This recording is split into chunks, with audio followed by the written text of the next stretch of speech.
आज आपण सर्वांनी पाहिलं असेल, आमदार वरुण सरदेसाई यांनी लक्षवेधी लावली होती आणि लक्षवेधी एका महत्वाच्या विषयावर होती. मुंबईत अनेक असे भूखंड आहेत जिथे आपण पाहतोय स्लम सोसायटी झालेल्या आहेत, झोपडपट्टी आहे, वेगवेगळे तिकडचे प्रकारचे हॅबिटेशन झाले आणि अनेक वर्ष केंद्र सरकारची ही जमीन असल्यामुळे पुनर्विकास काही होत नाही. कधी डिफेन्सचं ऑब्जेक्शन असतं, कधी रेल्वेचं ऑब्जेक्शन असतं, कधी बीपीटीचं ऑब्जेक्शन असतं आणि हे सगळं ही परिस्थिती आम्हाला देखील माहिती आहे. एक दोन आमदार बोलत असताना हे पण बोलले की 4-4 टर्मचे आमदार आहेत, पण हा प्रश्न काही सुटत नाही. 2017 पासून अशीच लक्षवेधी येते आणि मुख्य गोष्ट म्हणजे मंत्री महोदयांकडून काही ठोस उत्तर, काही उपाययोजना याच्या पुढे आले नाही. आता पण जे मंत्री उत्तर देत आहेत खरं तर खातच त्यांच्याकडे नाही. जेव्हा भास्कर जाधव साहेबांनी विचारलं की परिपत्रक कुठे आहे, की तुमच्याकडे ही जबाबदारी दिली, ते परिपत्रक हाऊसमध्ये कुठे नाहीये, कोणी वाचून दाखवलेलं नाहीये.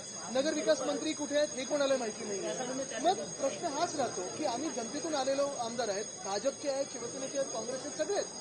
असं पाहिलं असेल दोन्ही बाजूच्या आमदारांनी हाच प्रश्न विचारला की पुनर्विकास ह्या लोकांचा कधी होणार, जे डिफेन्स लँडवर आहे, जे रेल्वे लँडवर आहे.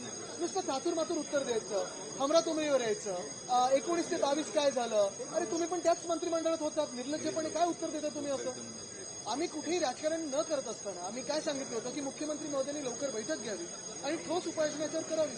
मग आमचं तुमचं ह्यावेळी त्यावेळी काढण्याची काय गरज होती. आणि ह्याच्यावरनं आपण पाहतोय सगळेच चिडले आणि हा वेलमध्ये आलेले. पण कुठे ना कुठेतरी सत्ताधारी पक्षातून खास करून एशियनची गटाने सिरियसनेस दाखवलं. जर मुख्यमंत्री महोदय स्वतः येऊन उत्तर देत असतील, लक्षवेधांची उत्तर देत असतील, प्रश्नोत्तराच्या तासात येत असतील, मग एशियनची गट एवढं नॉन सिरियस काय? हे विधान भवन का त्यांना मजा मस्ती वाटते का, मस्करी वाटते का, का गायब होतात ते? एका ठिकाणी पाहता तुम्ही अश्लील प्रकारे बनियन चड्डीमध्ये चड्डी बनियन गँग फिरते, बुक्काबाजी करते, पण जनतेच्या प्रश्नाला उत्तर द्यायला तयार नाही. काय सगळा घोळ होतो.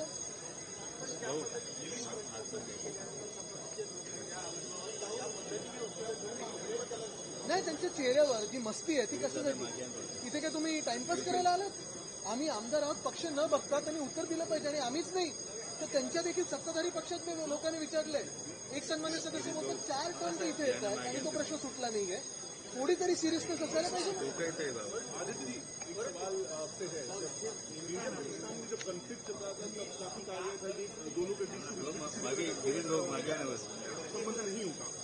लेकिन स्पोर्ट्स मिनिस्टर कह रहे हैं कि अगर कोई मल्टीनेशनल टूर्नामेंट होता है तो उनको मैंने ये सवाल पिछले हफ्ते भी पूछा था, मैंने सोशल मीडिया पे पूछा था कि एक तरफ हम ब्रिज का नाम सिंदूर करते हैं, एक तरफ अगर आप देखें तो भाजपा सिंदूर का कुछ प्रोग्राम करने वाली थी, लेकिन शायद हम ही एक पार्टी है जिसने पहले से कहा है कि जब तक पाकिस्तान से सारे के सारे दिल की हमले हैं, आतंकवादी कार्रवाई है, वो रुकती नहीं है, तब तक उनसे कोई रिश्ता न होना चाहिए, कोई ताल्लुकात नहीं होने चाहिए.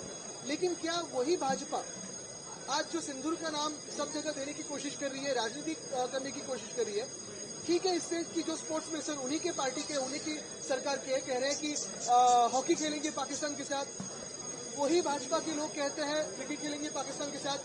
पिछले साल हमें बताया गया था कि बांग्लादेश में हिंदुओं पे अत्याचार हो रहा है, लेकिन उसी बांग्लादेश को 50,000 टन चावल इसी भाजपा की सरकार ने भेजा था और इनके साथ क्रिकेट भी इसी भाजपा की सरकार ने खेला था.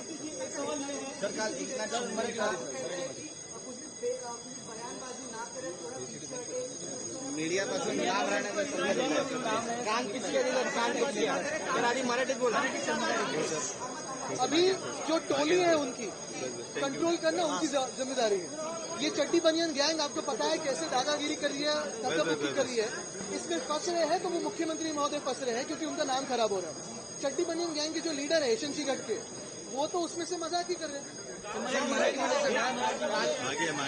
मराठी म्हणजे हेच आहे, कुठच्याही भाषेत चड्डी बनियन गँगला काही समजलं नाही. जशा प्रकारे ते मस्ती मास दाखवतात सगळीकडे आपण पाहताय, याच्यात नाव मुख्यमंत्री महोदयांचं खराब होतं. मी काल पण म्हणूनच कौतुक केलं मुख्यमंत्र्यांचं की सहनशीलता खूप दाखवली, आता कारवाई होणं गरजेचं.